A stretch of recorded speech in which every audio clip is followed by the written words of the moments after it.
Sa susunod na eksena, makikita natin ang prinsipe na dumating sa ilalim ng lupa kasama ang kanyang mga pinagkakatiwalaang kasamahan at labis na namangha sa napakalaking kristal sa kanyang harapan. Tinanong niya ang kanyang kabalyero kung sila ba ang nagtayo ng hagdanan. Sumagot si Knight Carter na hindi sila ang gumawa nito. Nandito na ito nang natuklasan ito ng unang hukbo. Naniniwala siyang narito na ito ng ilang dekada, posibleng mga siglo na. Sumang-ayon si Sister Lightning na itinatag ang border town mga 70 taon na ang nakalipas, kaya malamang hindi ito gawa ng mga taga-baryo o ng kaharian. Idinagdag ni Carter na wala pang 100 taon ang Grey Castle, kaya hindi ka panipaniwala na may gumawa nito noong nakaraang mga siglo. Ipinaalala ng prinsipe na alam nila ang tungkol sa isang grupo ng mga tao na nabuhay 450 taon na ang nakalipas at kinalimutan na. Habang mas malapit niyang tinitingnan ang kristal, naalala niyang ang mga kumikinang na bato ay karaniwang may radioactive o fluorescent na katangian, pero ang Judgment Stone ay hindi pasok sa alinmang kategorya. Kung radioactive ito, patay na dapat ang mga sundalo ng unang hukbo. At hindi rin ito fluorescent dahil walang pinagmumula ng liwanag sa kuweba. Kahit na parang mga prisma ang mga kristal, wala silang karaniwang anyo ng mga kristal, kaya labis siyang nalilito kung paano ito napunta rito.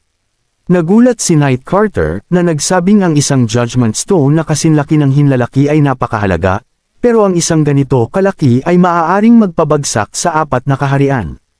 Hindi natuwa si Nightingale sa sinabi ni Carter at tinitigan siya ng masama. Tinanong kung seryoso ba siyang ibibigay ito sa mga elite para pahirapan ang mga mangkukulam. Samantala, si Lightning ay fascinated. Ito ang unang pagkakataon na nakakita siya ng mga bato ng ganitong kulay, at kung makakakuha sila ng isa, hindi na nila kakailanganin ng mga kandila. Ngunit pinaalala ni Nightingale na, gaano man kaakit-akit ang mga kristal, ang mga ito ay ginagamit lamang bilang mga panlaban para sa mga mangkukulam. Gayunpaman, gusto pa rin ni Lightning kumuha ng maliit na piraso ng bato bilang souvenir mula sa kanyang pag-explore. Pinayagan siya ng prinsipe, basta't hindi siya masyadong madi-disappoint. Sinubukan ni Lightning basagin ang bato gamit ang bato, ngunit wala man lang kalmo. Pati si Knight Carter ay nagulat, dahil alam niyang ang mga Judgment Stone ay dapat na marupok. Sinimulan ni Lightning hampasin ang kristal mula sa iba't ibang anggulo, pero wala pa rin resulta. Walang gasgas, walang bitik, walang kahit ano. Dito sinabi ng prinsipe kay Nightingale na subukan niya. Binaril ni Nightingale ang kristal ng mga bala, pero nanatili itong may kantab at hindi nasira.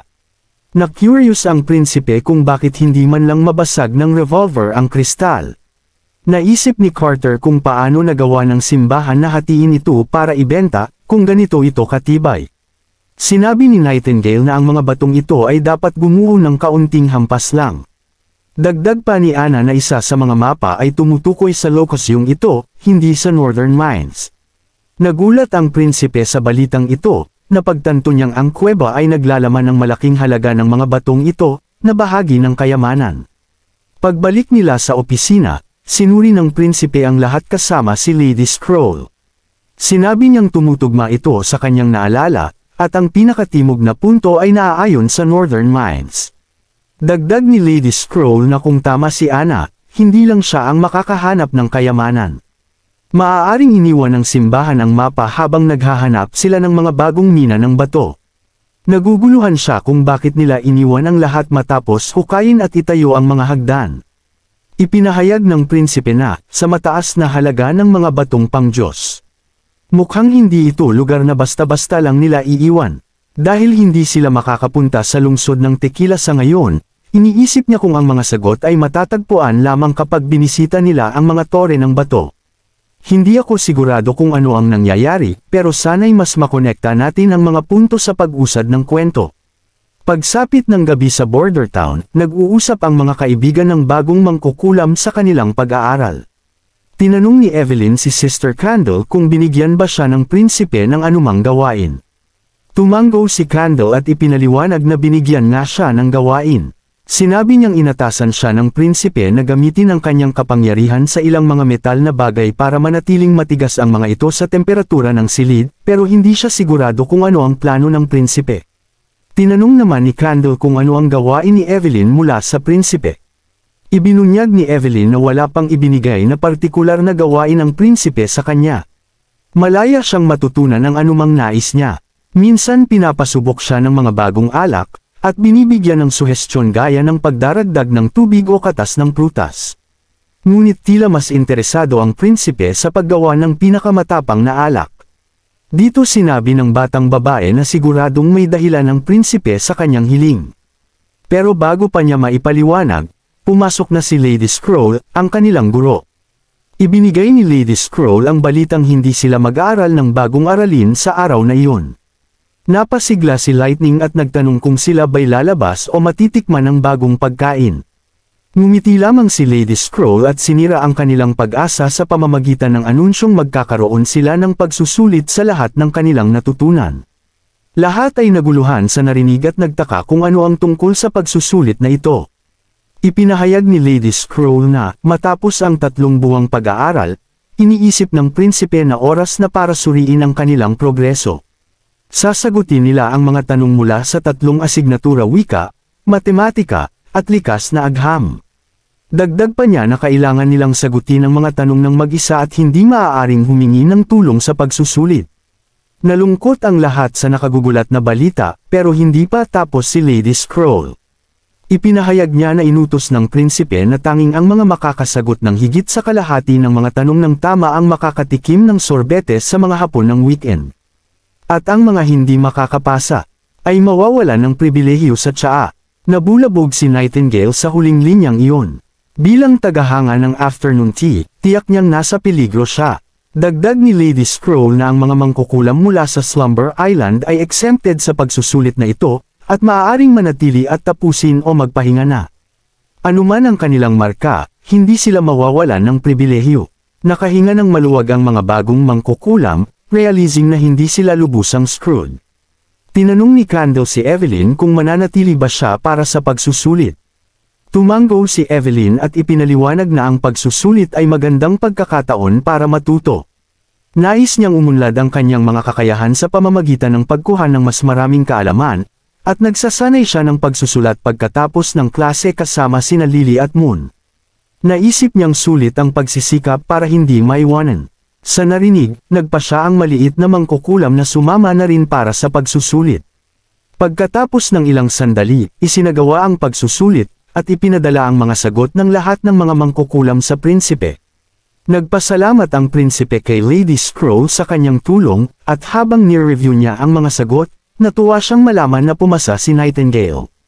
Tila medyo dismayado ang prinsipe na pumasa si Nightingale, dahil kung hindi ito nakapasa, plano niyang pigilan siyang kumain ng maraming matatamis sa afternoon tea. Agad namang nahuli ni Nightingale ang balak ng prinsipe at sinimulang kurotan ang kanyang balikat, na parang sinasabing huwag mo nang ituloy. Biro sa tabi, labis na natuwa ang prinsipe na lahat ng mangkukulam ay mahusay ang ipinakita sa pagsusulit. Ang mas nakakagulat pa ay 2 sa mga bagong mangkukulam ang sumali rin sa pagsusulit, kung saan nakakuha si Evelyn ng 5 puntos at si Candle naman ay 36. Ang prinsipe ay labis na humanga kay Candle, na dumalo lamang sa kurso sa loob ng 2 linggo ngunit nakakuha pa rin ng 60 puntos. Pinatutunayan ito kung paano may malaking kalamangan ang mga mangkukulam, parehong pisikal at mental, laban sa mga karaniwang tao. Sa susunod na eksena, makikita si Lucia na nagsasanay ng husto gamit ang mga materyales sa kanyang pouch. Dumating ang kanyang nakababatang kapatid na babae at nagtanong kung bakit siya nagsasanay pa rin ng hating gabi. Nawala ang konsentrasyon ni Lucia dahil sa biglaang pag-abala at naiinis siya sa kanyang kapatid. Sinabihan itong magbasa na lamang ng mga aklat kaysa istorbohin siya. Ngunit sumagot ang bata na hindi niya lubos na nauunawaan ang mga salita. Sinabi niya na kaunti lamang ang kanyang nababasa sa bawat pagkakataon at gusto niyang makabasa at makasulat gaya ng kanyang ate. Ipinaliwanag ni Lucia na kaya kailangan pa nitong mag-practice ng higit pa. Ipinaliwanag niya na may mga pagkakahawig ang mga salita at maaaring maunawaan ang mga ito mula sa kanilang ugat. Bahagi ito ng proseso ng pagkatuto.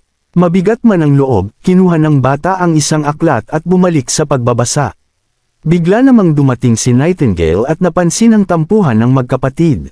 Agad tumakbo ang bata kay Nightingale na may ngiti at sinabi na nagbabasa lamang siya ng mga aklat habang ang ate niya ay nagsasanay. Nag-alok ng ice cream si Nightingale sa magkapatid, at masayang kinuha nila ang kanilang matatamis na merienda. Habang sila'y kumakain ng ice cream, napansin ni Lucia na karaniwan itong ibinibigay tuwing hapon pagkatapos ng tea time, kaya't nagtanong siya kung paano nakuha ni Nightingale ang mga ito. Ipinagmamalaki ni Nightingale na pumangalawa siya sa eksaminasyon, kasunod ni Leaf at Wendy. Dahil hindi inaasahan ng prinsipe na siya ay papasa, naisip niyang subukan kumuha ng dagdag na reward.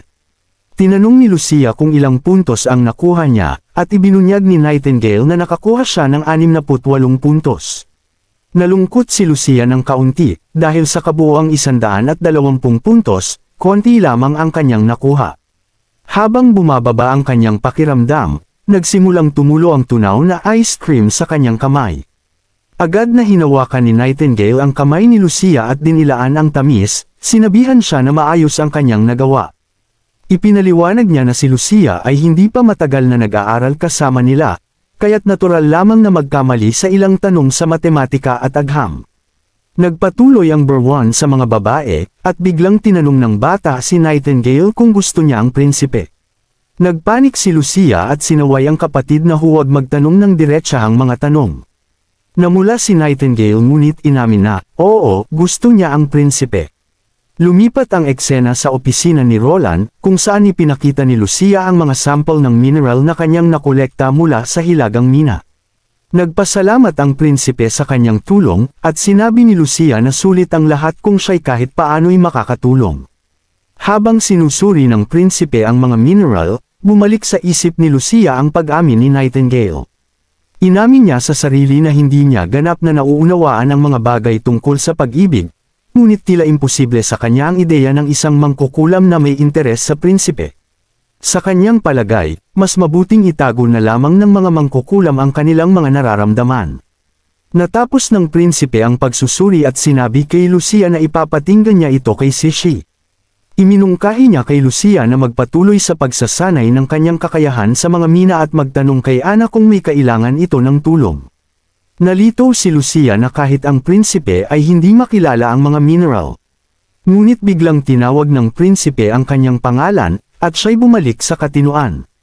Pinuri siya ng prinsipe dahil pumasa siya sa eksaminasyon at ibinunyag na ikasyam siya sa mga pumasa, na may 68 puntos. Kinilala niya na kahanga-hanga ang magpakita ng galing matapos lamang mag-aral kasama ang lahat sa loob ng isang buwan. At hinikayat siya na ipagpatuloy ang magandang trabaho. Sumigla si Lucia sa papuri at ngumiti ng malaki. Ramdam ang dagdag na motibasyon at kasiyahan sa kanyang progreso. Makalipas ang ilang sandali, napabuntong hininga ang prinsipe. Na-disappoint na hindi pa rin niya matukoy ang mga ores sa mina kahit na na-purified na ang mga ito. Napagtanto niyang malaki pa rin ang pagitan ng engineering at geology at iniisip kung dapat niyang ipaubaya ito sa alchemista, dahil mas maaasahan ang mga chemical experiments kaysa sa pagtingin lamang gamit ang mata. Dagdag pa rito, wala na siyang oras para mag-alala, dahil oras na upang simulan niyang planuhin ang mga hakbang laban sa mga buwan ng mga demonyo. Biglang pumasok ang isang reporter sa opisina dala ang isang agarang ulat. May lihim na liham mula sa kabisera. Tinanong ng prinsipe kung sino ang nagpadala, at sinabi ng reporter na walang lagda. Binuksan ng prinsipe ang liham at nakita na ito ay walang lagda at isinulat sa isang hindi pamilyar na sulat kamay. Hindi nagtagal bago niya naisip na ang lihim na liham ay mula kay Theo, na mahusay na itinago ang kanyang pagkakakilanlan. Habang binasa ng prinsipe ang liham, nabasa niya na isang hukbo ng 1,000 ay umalis mula sa kabisera at patungo sa kanlurang rehiyon. Ang susunod na eksena ay nagbubukas sa malakas na palakpak at sigawan mula sa mga manunood. Na ipinagdiriwang ang kahangahangang pagtatanghal ng mga aktor sa entablado. Sa likuran, tinanong ng isang bagong dating si Lady May kung mahusay ba talaga ang kanyang performance. Kinilala ni Lady May na talagang malaki ang kanyang na-improve. Isa pang batang babae ang sumingit, umaasa ng mga salitang pampalakas loob mula sa kanyang senior. Ngunit pinasaya ni Lady May ang loob ng kanyang junior sa pagsabi na malayo pa ang kanyang mararating. At kailangan pa niyang pagtuunan ang kanyang emosyon. Isang trabahador ng entablado ang nagbanggit na, mukhang masyadong istrikta si Lady May. Lalo na't nagustuhan ng mga manunood ang kanilang pagtatanghal. Ipinaalala ng senior na karamihan sa mga manunood na ito ay mga karaniwang tao na hindi pa nakakaranas ng teatro. Kaya't bago pa ito sa kanila. Dagdag pa niya na kung ang kanilang mga manunood ay mga elite, ang kanilang mga pagkakamali ay maaaring magdala ng malaking problema. Biglang pumasok ang isa pang aktres na hindi nag-aaksaya ng oras. Agad siyang nagsimula sa pang-aalipuste kay Lady May at sa kanyang grupo. Tinawag silang mga third-rate na aktor na nagpe-perform sa isang lugar na border town. Kita ang inis ng estudyante ni Lady May. Ngunit patuloy pa ring nil-8 ni Bella Dean na tinatanong kung alam ba talaga nila ang kanilang lugar at pinalinaw na wala ni isa sa kanila ang nararapat para sa malaking syudad tulad ng Longsong Fortress. Ipinahayag niyang hindi tinatanggap ng Longsong Theater ang mga third-rate na aktor. Tinuwanan pa niya ang kanilang dula, The Diary of a Witch, na tinawag niyang kakila-kilabot at hindi karapat-dapat pansinin. Patuloy ang kanyang sermon, inaakusahan si Lady May na bumaba ang kita ng teatro dahil sa pagtanghal sa ganitong maruming bayan. Ayon sa kanya, walang maharlika ang gustong manood ng mga palabas mula sa isang teatro na nagpapalabas para sa mga karaniwang tao ng walang bayad, at ang mga karaniwang tao ay parang mga unggoy lamang sa kanyang paningin. Ngunit hindi ito tinanggap ni Lady May. Ginawa niyang malinaw na si Bella ay mayabang at walang alam. Sinabi niyang may kasunduan ng theater manager kay Prinsipe Roland at Ambassador Petrov, na siyang namamahala sa Longsong Fortress. Sinigurado niya kay Bella na, anumang nawalang kita ay sasagutin ng border town. Idinagdag pa ni Lady May na magpakatino si Bella at itigil ang kanyang pagiging parang walang utak, dahil isa itong business deal sa kabuuan. At tungkol sa reputasyon, ipinagmamalaki ni Lady May na tanging mga second-rate na aktres lamang ang mag-aalala tungkol sa pagkawala nito. Noong nagpe-perform siya sa Capitol, hindi magsawa ang mga elite sa kanyang mga palabas. Sa huli, ibinagsak niya ang balitang. Ang The Diary of a Witch ay isinulat mismo ni Prinsipe Roland. Kaya sa pang-aalipusta sa dula, hindi lang basta script ang nilalay ni Bella, kundi nagpapakita siya ng paglapastangan sa royalty, na maaaring parusahan ayon sa batas. Ngunit patuloy pa rin si Bella sa kanyang pang-iinsulto, na nauwi sa isang malakas na sampal mula kay Lady May. Pagkatapos ng sampal, huminga ng malalim si Lady May. Nilalabas ang naipon niyang inis. Tahimik na binalaan ng mga tauhan ni Bella si Lady May na lumampas siya sa linya ng sampilan ng kapwa-aktres. Ipinaalala nila na ang mukha ng isang aktres ay ang pinakamahalagang asset nito. At hindi siya basta pwedeng manampal. Bagaman aminado si Lady May na impulsive siyang kumilos. Wala siyang balak na humingi ng tawad sa babaeng iyon.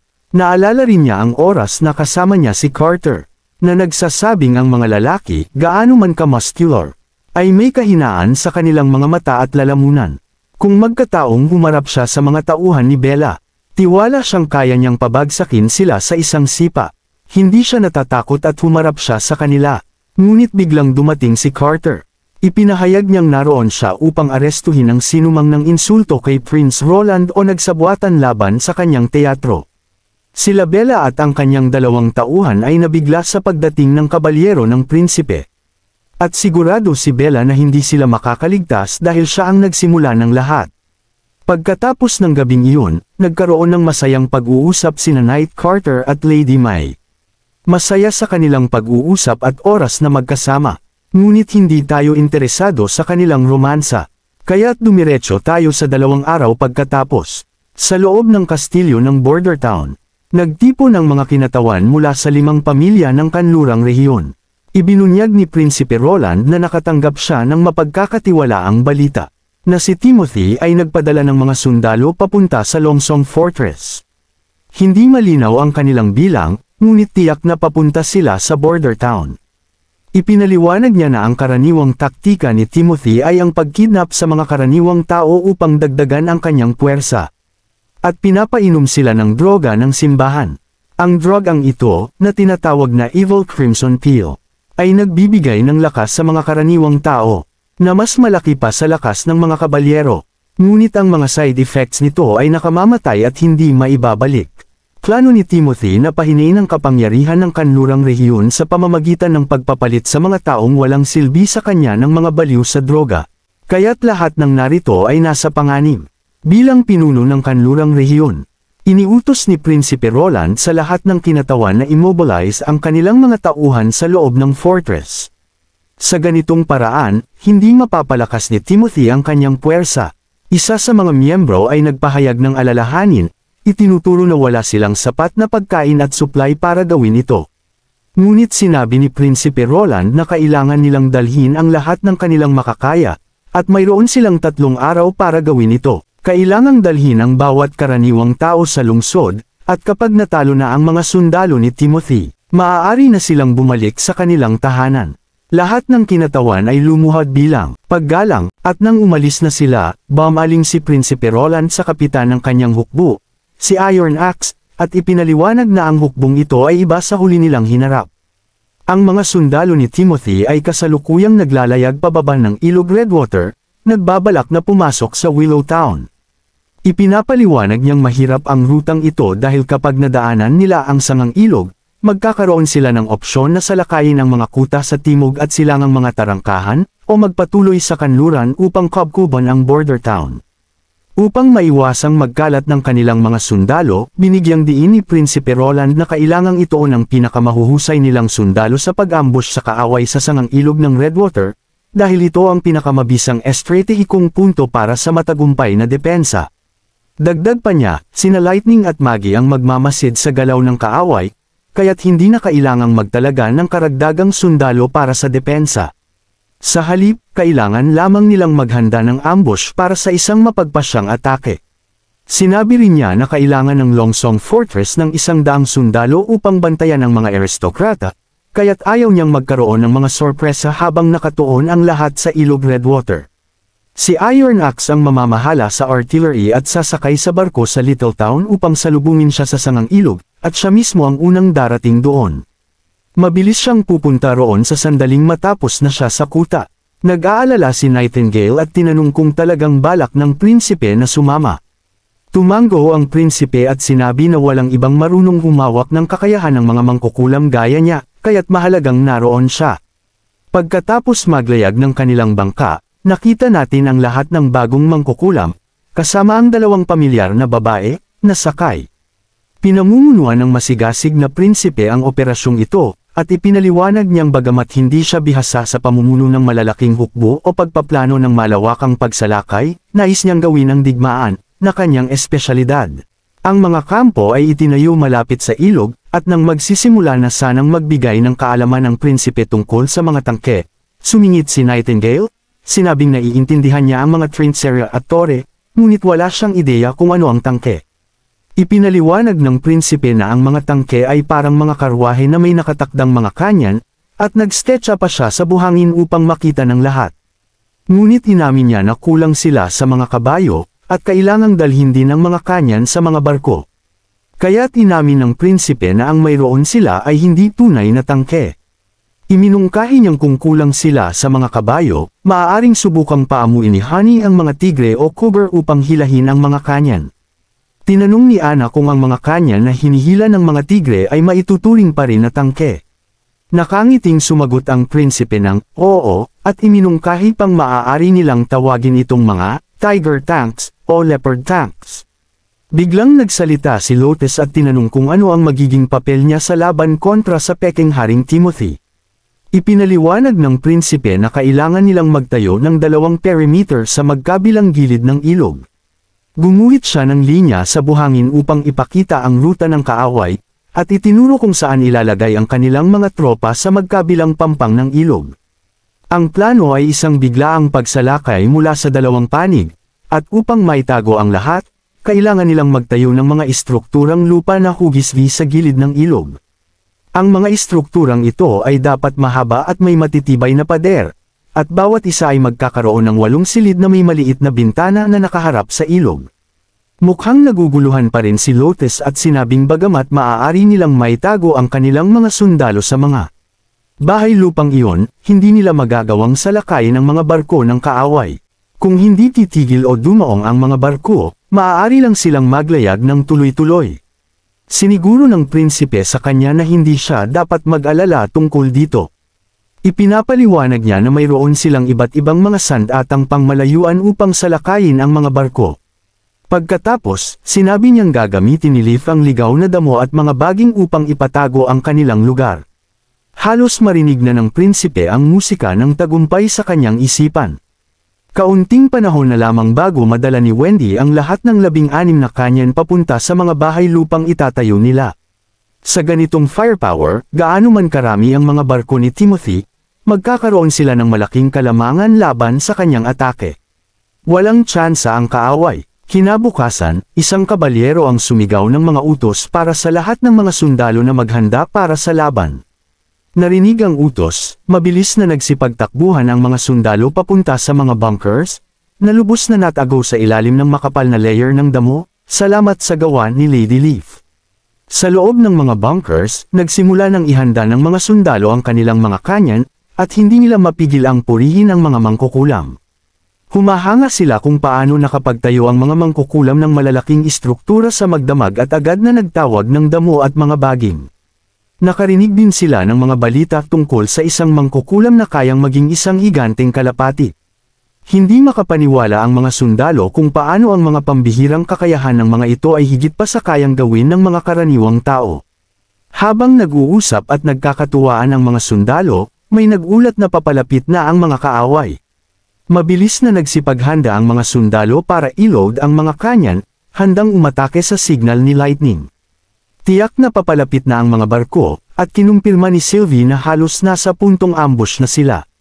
Kinakabahan si Lotus habang lumilitaw ang mga bangka sa abot tanaw, at hindi pa rin kumikilos ang prinsipe. Ngunit biglang bang, tinamaan ang mga barko mula sa lahat ng panig ng sunod-sunod na putok ng kanyan. Tuwang-tuwa si Lotus sa biglaang atake. Ang mga sundalo sa mga barko ay walang kalaban-laban, bumabagsak sila tulad ng mga langaw sa ilalim ng walang humpay na pagpapaputok ng mga kanyan. Hindi pa rin makapaniwala si Lotus sa mga nangyayari, umiikot ang kanyang isipan sa pagintindi kung paano ito nagawa. Sa mga sigaw ng tulong at dugong nagkalat, biglang nakaramdam ng pagkahilo si Sylvie sa kaguluhan. Mabilis na lumapit si Lotus upang tingnan ang kaibigan niya, habang ang prinsipe, na nagmamasid sa karahasan, ay sinabihan si Sylvie na magpahinga muna. Iniabot niya ang kanyang panyo, na tinanggap ni Sylvie ng may pasasalamat. Napansin ni Sylvie na ang mga sandatang ito ang posibleng kamangha-manghang imbensyon na narinig niya sa mga bulong-bulungan. Hindi niya ito gaanong sineryoso noong una, ngunit ngayon ay hindi na niya maitatanggi ang kapangyarihan ng ganitong uri ng sandata. Biglang nagtakbuhan ang mga natitirang kabalyero mula sa mga barko papunta sa lupa. Ang mga sundalo handang-handa na sa mga bunkers, ay nagsimulang paputukan ang mga kabalyero ng mga bala. Agad na napagtanto ng kaaway na sila ay naambush at nagmadaling bumalik sa kanilang mga barko, agad na umatras. Samantala, ang prinsipe ay nakamasid sa lahat gamit ang kanyang teleskopyo. Sinabi niya kay Iron Axe na oras na upang tapusin ang nalalabing paglilinis. Kung may mga natitirang pangunahing kabalyero, gusto niyang hulihin sila para sa pagtatanong. Inutusan din niya si Sylvie na sumama kay Iron Axe upang bantayan ang mga sundalo ng kaaway, siguraduhin walang makakatakas. Agad na pumayag si Sylvie sa utos ng prinsipe. Naiintindihan na niya ngayon kung bakit napakakumpiyansa ng prinsipe sa hayagang pag-aaruga sa mga mangkukulam. Sa ganitong makapangyarihang kakayahan sa militar, kahit ang Judgment Army ng simbahan ay maaaring mahirapang talunin siya. Kung hawak ni Prinsesa Tilly ang ganitong mapanganib na mga armas, baka hindi na niya kailangan pang magtago. At maaaring maging halos imposibleng makapagsagawa ng matagumpay na pag-atake ang kaaway. Sa wakas, bumalik si Iron Axe mula sa kanyang misyon at nag-ulat pabalik. Nakahuli siya ng 2 kabalyero. Ang una ay nagpakilala bilang Duke Snake at agad na nakiusap sa prinsipe na payagan siyang magpadala ng mensahe sa kanyang pamilya. Nangakong magbibigay ng malaking ransom bilang kapalit. Ang pangalawang kabalyero ay nagpakilala bilang si Edward Shield mula sa pamilyang Shield sa Hilagang Rehiyon. At siya rin ay nagsabing handa ang kanyang pamilya na magbayad ng ransom para sa kanyang paglaya. Sa nakakatakot na tono, tinanong ng prinsipe kung sila ba ang mga naglunsad ng atake. Mabilis na nagsalita si Duke Snake, sinabing ang kanilang kapitan, si Duke Vincent, ang namuno. Ngunit namatay siya sa labanan. Nakiusap siya sa prinsipe na tanggalin ang kanilang pusos. Ipinipilit na nais niyang tretuhin ng makatao bago ipag-ayos ang kanyang ransom. Ngunit malinaw na sinabi ng prinsipe na hindi siya interesado sa ransom. Ang nais lang niya ay malaman ang pangunahing layunin ng atake at ang susunod na galaw ni Timothy. Kung ibibigay nila ang impormasyong ito, pakakawalan sila. Humingi ng paumanhin ang dalawang kabalyero at matatag na sinabing hindi nila maaaring ibunyag ang anumang detalye. Nangako sila ng katapatan kay Timothy at tumangging ipagkanulo ang kanilang hari. Makikita nating talagang naiinis ang prinsipe sa kanilang sagot. Kaya't siya ay bigla na lang tumalikod at nagsimulang lumakad palayo. Sinabi niya kay Iron Axe na nasa kanya ang kapalaran ng dalawang kabalyero. At malinaw na sinabi na wala siyang pakialam sa kanila kahit anong gawin. Hanggat makuha niya ang impormasyong kailangan niya. Agad na pumayag si Iron Axe. Sinabi niya sa kanyang mga sundalo na dalhin ang dalawang kabalyero. Bago sila umalis, ipinaalala ng prinsipe sa kapitan na pagkatapos ng interogasyon, ang dalawang kabalyero ay dapat ituring na kabilang sa mga nasawi.